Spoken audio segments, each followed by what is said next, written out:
Shalom, saya Rika Emia, Guru Singa.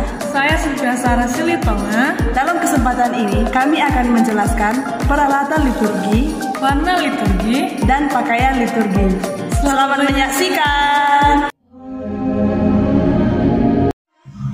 Piala adalah tempat anggur untuk dikonsekrasikan, dan sesudah konsekrasi, piala menjadi tempat darah Kristus.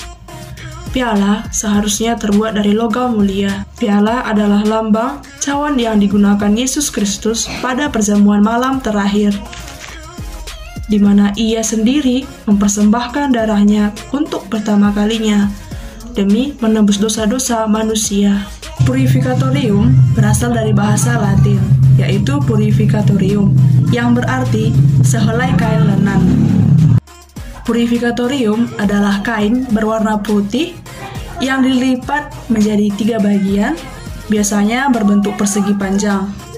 Purificatorium digunakan untuk membersihkan piala, patena, dan sibori setelah selesai digunakan saat perayaan misa. Sesudah selesai digunakan, purificatorium biasanya diletakkan persis di atas piala. Patena berasal dari bahasa Latin yang berarti piring. Patena dirancang khusus untuk menjadi tempat hosti imam. Patena biasanya berbentuk piring bulatan kecil yang diletakkan di atas purificatorium. Palla berasal dari bahasa Latin, yaitu palla corporalis, yang berarti kain untuk tubuh Tuhan. Palla adalah sehelai kain lenan yang keras, berwarna putih, berbentuk bujur sangkar atau persegi, yang berfungsi untuk menutup piala. Palla melambangkan batu makam Yesus Kristus yang digulingkan prajurit Romawi untuk menutup pintu masuk ke makam Yesus. Biasanya, sebelum dan sesudah konsekrasi, palla diletakkan di atas patena. Corporale. Corporale adalah sehelai kain putih yang berbentuk bujur sangkar dan memiliki salib persis di tengah-tengah kain tersebut. Seringkali pinggiran corporale dibuat hiasan seperti renda. Dalam perayaan Ekaristi, imam membentangkan corporale di atas altar sebagai alas bejana-bejana suci seperti piala, sibori, patena. Setelah selesai digunakan, corporale biasanya dilipat 3 dan diletakkan di atas palla. Sibori berasal dari bahasa Latin, yaitu siborium, yang berarti piala dari logam. Sibori adalah bejana yang serupa dengan piala, namun sibori memiliki tutup, sedangkan piala tidak memiliki tutup. Sibori adalah wadah yang menjadi tempat hosti-hosti kecil saat dikonsekrasikan, atau sering kita kenal dengan hosti umat. Pyxis berasal dari bahasa Latin, yaitu pyx, yang artinya kotak. Pyxis adalah wadah kecil yang berbentuk bundar dengan engsel pintu menyerupai jam kuno. Pyxis biasanya terbuat dari emas. Pyxis digunakan untuk menyimpan sakramen Maha Kudus yang akan dihantar kepada mereka yang sedang sakit atau ditatakan dalam kebaktian kepada sakramen Maha Kudus. Selanjutnya, monstrans. Monstrans berasal dari bahasa Latin, yaitu monstrans atau monstrare, yang berarti mempertontonkan.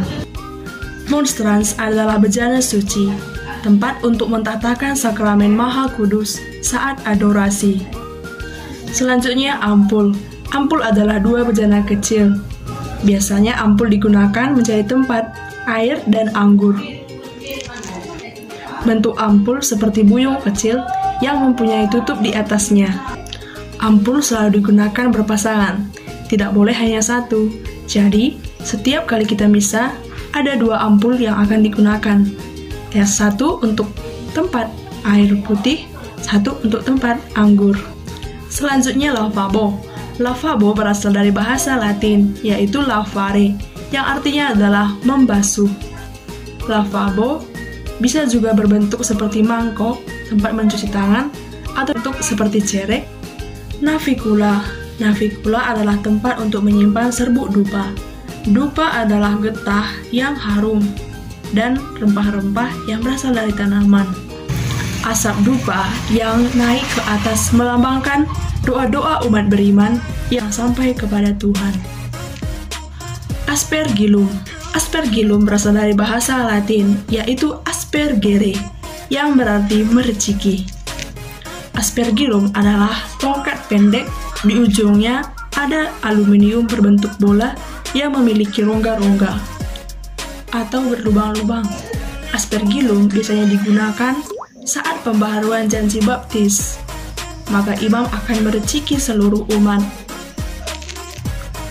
Bejana air suci adalah tempat untuk menampung air, di mana aspergillum akan dicelupkan dan digunakan untuk mereciki umat. Sakramentarium adalah buku-buku misa yang dipegang imam saat perayaan misa. Buku-buku ini berisi doa-doa dan tanda perayaan Ekaristi. Dalam perayaan liturgi, warna sudah diatur dan disesuaikan dengan situasi dan kondisi. Tidaklah baik jika warna perayaan liturgi kita ganti sesuka hati. Warna hijau. Warna hijau melambangkan kesuburan dan kehidupan. Warna liturgi ini dipakai pada hari Minggu biasa. Warna merah muda atau pink. Warna ini melambangkan sukacita atau kegembiraan. Biasanya digunakan pada waktu Minggu Advent ketiga atau Minggu Gaudete. Warna merah. Warna merah melambangkan pengorbanan dan keberanian. Biasanya warna ini dahulu dipakai oleh para martir. Warna ini biasa dipakai pada waktu Hari Raya Jumat Agung, Minggu Palma. Warna hitam. Dahulu warna ini pernah digunakan untuk misa kematian karena dianggap bahwa kematian adalah hal yang gelap. Tetapi sekarang warna ini sudah tidak digunakan lagi oleh gereja dan diganti dengan warna ungu. Warna ungu melambangkan tentang pertobatan. Warna ungu biasa dipakai pada masa Prapaskah atau juga masa Advent. Selain itu juga dapat dipakai pada waktu misa arwah atau misa requiem ketika ada umat yang meninggal. Putih atau kuning. Warna putih atau kuning melambangkan tentang warna kesucian, kemuliaan, kesempurnaan, kemurnian, keabadian, dan kemenangan. Warna ini bisa dipakai pada waktu Natal, Paskah, Kamis Putih, dan Hari Raya Orang Kudus atau hari raya khusus yang diperingati oleh gereja. Ami. Ami adalah kain putih segi 4 dengan 2 tali di 2 ujungnya, melambangkan pelindung, pembawa selamat atau keutamaan harapan, yang membantu pemakainya untuk mengatasi serangan setan. Alba adalah pakaian putih. Alba berasal dari bahasa Latin yang artinya adalah putih.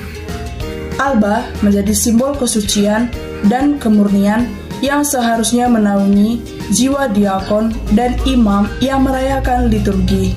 Singel adalah tali pengikat alba yang letaknya di pinggang. Singel merupakan nilai kemurnian hati dan juga pengekangan diri.